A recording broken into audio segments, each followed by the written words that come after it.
Place au parti pris. François Route, vous restez avec moi. Abnous Chalmani nous rejoint pour son parti pris international. Bonsoir Abnous. Et c'est vous qui commencez, Route, votre parti pris politique. Alors vous avez été sidéré, vous avez été scotché par une information quand les dealers font du social. Cette information, elle est dans le Parisien de ce matin. Et on découvre que les dealers, maintenant, s'occupent des conditions sociales des gens. Et sur TF1, parce que je vais vous donner des éléments qui sont vraiment le produit du travail d'enquête des journalistes de TF1 et qui sont excellents. Oui, regardez cette annonce. On va commencer tout de suite, c'est simple. L'annonce sur TikTok de distribution de fournitures scolaires qui était prévue samedi 30 août pour les habitants du quartier populaire de Fourchevieille de la ville d'Orange dans le Vaucluse. Regardez. C'est un peu bloqué dans la machine, mais on découvrira tout à l'heure cette annonce. On va découvrir, mais en fait c'est simple, c'est vraiment... On peut écouter, par contre, on peut voir la séquence. Alors on y va. Trop d'attente sur la colle, quand je prends le dessus sur la colle. Job toute l'année, plaisir à la jaune. Trop de condamnés, trop de gens qui m'arrangent. Job toute l'année, plaisir à la jaune. Trop de condamnés, trop de gens qui m'arrangent. Voilà, sur TikTok, distribution, annonce. Rendez-vous samedi 30 août dans un lieu du quartier pour avoir de la distribution, des stylos 4 couleurs, des cartables et même avec des hot dogs et tout ça. Et des jeux gonflables. Dans la joie et dans la bonne humeur. Hein. Ça ne s'est pas passé. Parce que les policiers ont découvert que c'était une opération organisée par un groupe lié au trafic de stupéfiants sous le nom de FV Gang pour amadouer les habitants du quartier. Et cette opération a été interdite par arrêté préfectoral au motif officiel qu'elle avait pour effet de diffuser une image positive de la criminalité organisée et porter atteinte à la moralité publique. C'est la première fois que c'est stoppé ainsi grâce au renseignement des enquêteurs, mais cette pratique, on est en train de découvrir qu'elle est beaucoup plus fréquente qu'on ne le croit. À Bagnols-sur-Cèze, alors c'est la même région, tout près d'Orange, des habitants avaient reçu l'année dernière une lettre signée La Gitanie. Et regardez, sur ce papier en tête, les auteurs s'excusaient des nuisances sonores et des éventuelles dégradations du quartier. Et en échange, ils proposaient les services de jeunes motivés pour aller faire les courses ou les travaux de bricolage. Il y a 2 mois, ils avaient aussi offert des t-shirts. Il y a 2 ans à Cavaillon, toujours dans la même région, une grande fête pour les enfants, barbe à papa et cadeaux. On dirait qu'il y a une forme de compétition entre les différents gangs du coin pour être les plus offrants. Pour devenir populaire auprès des habitants. C'est plus que ça. C'est évidemment alléchant de prime abord, mais ce qu'il y a derrière, c'est étendre le pouvoir des dealers. C'est embarquer en quelque sorte la population dans leur trafic en achetant leur silence, sinon leur complaisance. L'Office anti-stupéfiant, l'OFAS, avait déjà alerté sur cette forme de chantage. Et c'est simple, on le compare très facilement à la mafia italienne, qui, par exemple, mais il y a 1000 autres exemples, sous le Covid, avait distribué des masques gratuitement tout de suite, ou bien, évidemment, les cartels sud-américains. Écoutez ce policier qui connaît très très bien la question. C'est pas fait de bon cœur parce que l'enfant du quartier joue au foot et à chaud, il veut une glace. Non, c'est fais-le, prends la glace. La deuxième fois, tiens, je te l'offre, mais crie à ras si la voiture arrive. Tu les vois, eux, ils sont en civil. Si tu les vois, il faut que tu me le dises. Si quelqu'un vous fait un cadeau 1 fois, 2 fois, 3 fois, au bout d'un moment, vous vous dites, quand même, il faut que je fasse quelque chose en retour. Ça part d'un bon sentiment, et en réalité, ça ne l'est pas. Mais ce qui surprend, donc voilà, on comprend un peu le fonctionnement, c'est quand même les réactions de certains habitants. Il y en a qui rejettent complètement ce système ou cette proposition, mais il y en a qui l'assument et qui l'acceptent. Écoutez. Le porte-monnaie avant tout, nous on pense à nos enfants, donc il me faut plus d'argent pour des baskets, pour un survêt, pour voilà. J'ai pas les moyens, donc. Même si ce sont de potentiels trafiquants. Même si ce sont de potentiels trafiquants, ouais. Donc je vous dis, on peut peut-être trouver un terrain d'entente avec eux. Ouais. Il y a un gros chariot à monter, il me le monte. Je vais être tranquille, je veux pas comme ma bête, je ferme les yeux si vous voulez. Voilà. Une société parallèle. C'est des témoignages qui ont été recueillis par les journalistes de TF1, Paul Gély, Alice Mouchard, Marion Brossard et Sonia Boujama. Et c'est vrai que, oui, il y a une forme d'accord. Regardez sur TikTok ces commentaires aussi. Toujours sur ce même compte. Dire que ce sont des mecs du quartier qui organisent ça, après on les juge, respect. Voilà les commentaires. Hein. Les fournitures scolaires, ils ont de la baraka, c'est financé avec l'argent du haram. L'essentiel, c'est de voir le sourire sur le visage de ces enfants qui sont pas sortis du quartier. Voilà les commentaires. Alors bon, il faut rappeler quand même qu'accepter les cadeaux issus d'un trafic peut être qualifié de recel. C'est punissable de 5 ans de prison et de 375 000 € d'amende. Et on le sait, les groupes mafieux sont prêts à se glisser dans les interstices et à combler les manques des pouvoirs publics justement pour asseoir leur influence. Et pour répondre à cette forme d'offensive, il faut évidemment à la fois renforcer la surveillance des trafiquants et proposer... Alors c'est tout le problème, on a parlé 2 heures du budget. Qu'est-ce qu'on fait ? Qu'est-ce qu'on fait si on veut faire des économies de l'État et quand on a une maire qui dit « j'ai pas les moyens » ? Est-ce qu'il faut une aide supplémentaire de l'État alors qu'on sait qu'il y a beaucoup d'argent aussi qui est donné dans les quartiers ? En tout cas, ce à quoi on assiste, c'est cela. C'est une façon de s'installer là où il y a un manque et c'est très pervers, c'est très dangereux, c'est très grave. Il y a un début de prise de conscience par les pouvoirs publics, mais est-ce que ça suffira ? Abnous ? Écoutez, c'est toujours le même problème. Là, c'est la jurisprudence Pablo Escobar en Colombie. Vous savez, quand même, à un moment, Pablo Escobar était plus riche que l'État colombien. Et Pablo Escobar assurait l'ouverture des écoles, fournissait les hôpitaux, quand même à 2 doigts d'être élu.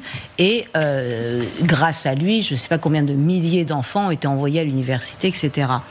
On est aujourd'hui, c'est un choix. Soit on légalise, on libéralise toutes les drogues sur le marché et il y en aura de plus en plus du fait des drogues de synthèse qui sont extrêmement faciles à faire. Soit c'est la méthode Bukele du Salvador, mais là, c'est qu'on y va, j'allais dire, mais vraiment sans mais l'ombre d'une hésitation, en embarquant même, j'allais dire, les cercles, les 2e et 3e cercles.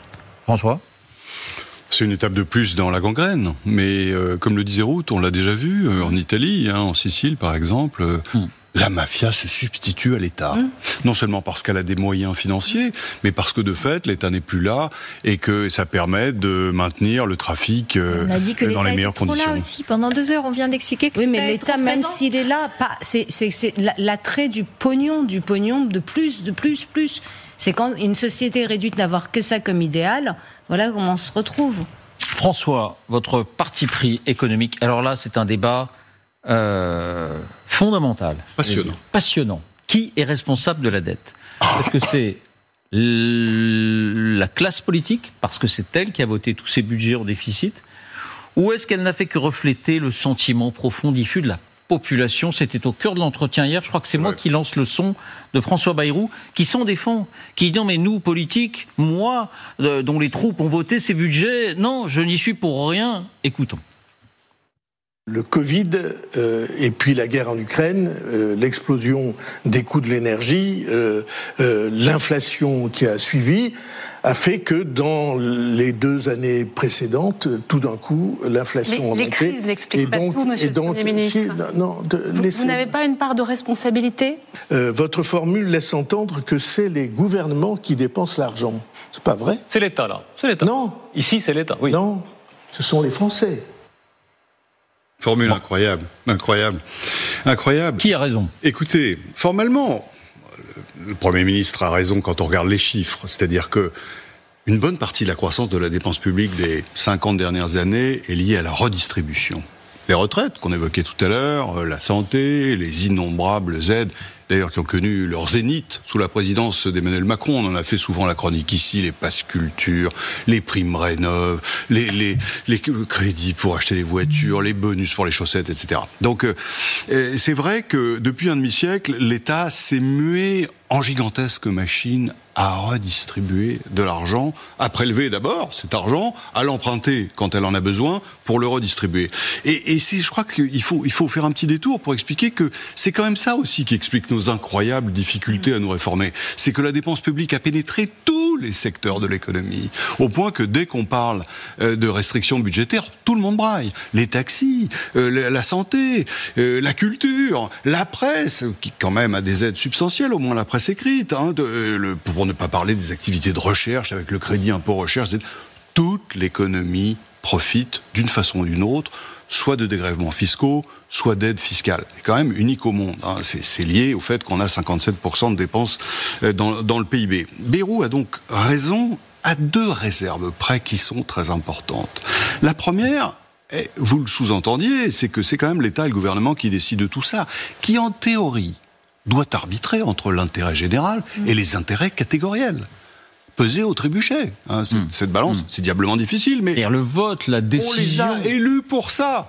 C'est-à-dire que moi, votant, je me départis de mon pouvoir parce que j'estime qu'un tel ou un tel me semble capable pour faire ce travail, quitte à aller à l'encontre de ce que je souhaite moi-même.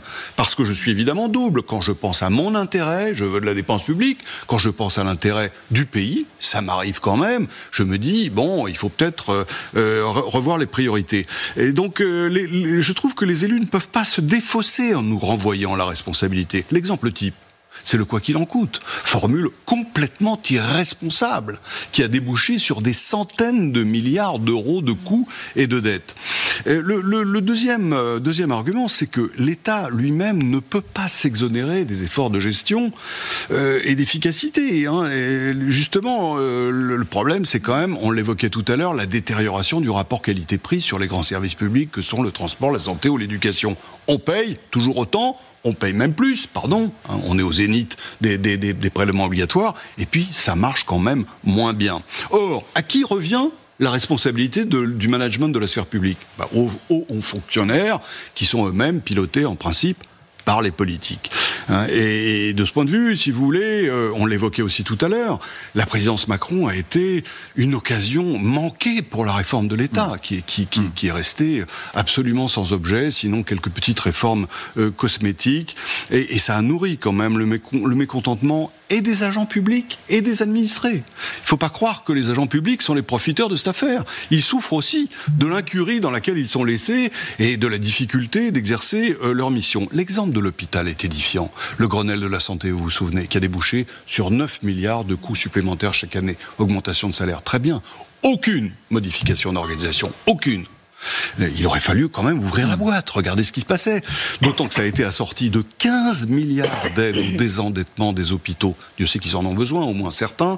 Ça a été tellement mal ciblé que l'argent est allé, au moins pour une part, à des hôpitaux qui n'étaient pas surendettés. Et que l'année d'après le plan, le niveau de surendettement a continué à progresser. On a jeté de l'argent à la rivière. Alors, oui, monsieur le Premier ministre, il faut responsabiliser les Français comme vous l'avez fait. Sans doute, mais n'oublions pas l'État, n'oublions pas ses dirigeants, n'oublions pas les responsables politiques qui ne peuvent se contenter de lancer des alertes, mais qui ont aussi la charge de rendre l'État plus efficace. Il s'exonère à bon compte, Et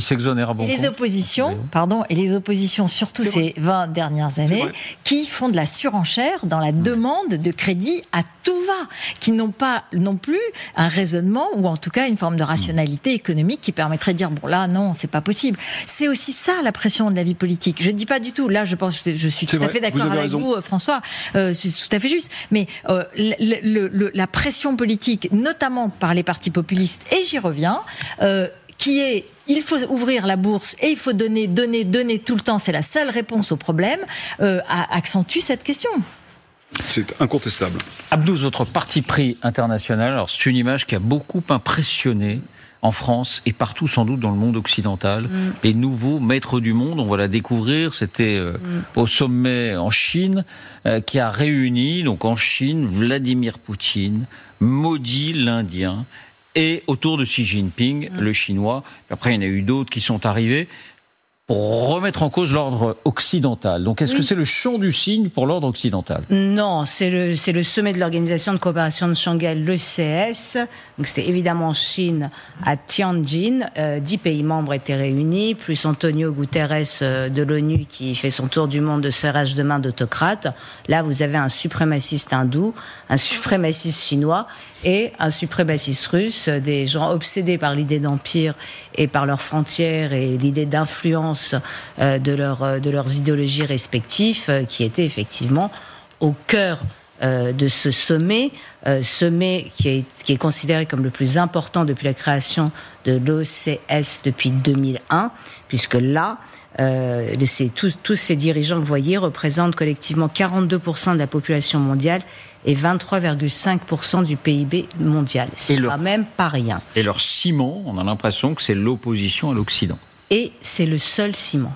La réalité, c'est ça, parce qu'on a entendu il n'y a aucune surprise sur ce qu'on était censé entendre. Xi Jinping, grand Manitou d'un monde multipolaire, juste et ordonné, défendant, je cite, une gouvernance plus juste et raisonnable, et bien entendu mentionnant sans le nommer les États-Unis et la guerre froide, en parlant de mentalité de guerre froide et de confrontation de blocs, ainsi que des actes d'intimidation.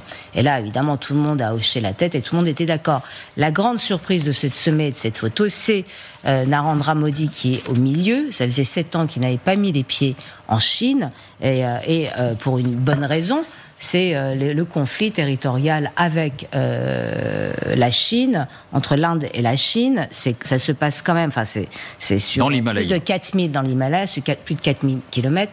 Il y a eu plus d'une vingtaine de morts il n'y a pas longtemps. En 2022, ça a repris. Enfin, depuis 45 ans, il n'y avait pas eu des morts, donc c'est impossible. Mais comme Trump vient d'annoncer des droits de douane de 50% sur l'Inde, qui risquerait de faire chuter sa croissance sous les 6%, s'il continue à acheter du pétrole russe, et que Narendra Modi, en suprémaciste hindou, qui ne va pas laisser un suprémaciste blanc lui expliquer la vie, lui a dit je fais ce que je veux, vous n'avez rien à dire. Donc ça l'a obligé à assouplir les relations avec la Chine. Poutine, comme d'habitude, vous savez, il était là pour expliquer quoi ? Que c'est pas lui qui a commencé, c'est l'Occident qui a manipulé l'Ukraine, c'est eux qui ont attaqué, donc rien de nouveau.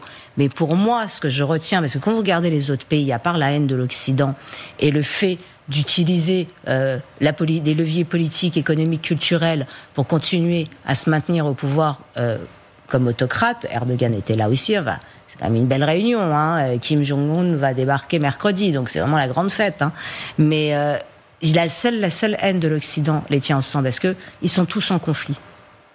Je veux dire, même les donc Russes ils ne sont et les pas Chinois, pour vous une alternative. Non, mais ils sont les Russes et les Chinois sur la question de la Sibérie. Il y a quand même la démographie chinoise qui est en train d'augmenter en Sibérie, là où avec le réchauffement climatique on va trouver des nouvelles énergies. La question n'est pas réglée autour du fleuve Amour. Je veux dire, il y a quand même eu 20 000 morts depuis 1969, ça s'est calmé, mais ce fleuve Amour va continuer à créer des soucis. Le Tadjikistan, l'Ouzbékistan, le Kirghizistan se détestent cordialement. La Turquie et l'Iran sont en conflit régional. Ils ont beau poser pour la photo, il n'y a que ça qui les tient. Mais le grand gagnant dans cette affaire-là, et je pense que c'est la seule manière de s'en sortir dans ce monde d'aujourd'hui, mais ça, je le dis depuis longtemps, c'est la méthode du multi-alignement de Narendra Modi. C'est ce que fait l'Inde. J'ai cette espèce de résistance très calme, très yogi aux États-Unis en disant il est hors de question. Le fait d'aller en Chine, mais de repartir avant le défilé qui fête les 80 ans de la victoire de la Seconde Guerre mondiale, de évidemment pas assister au défilé militaire.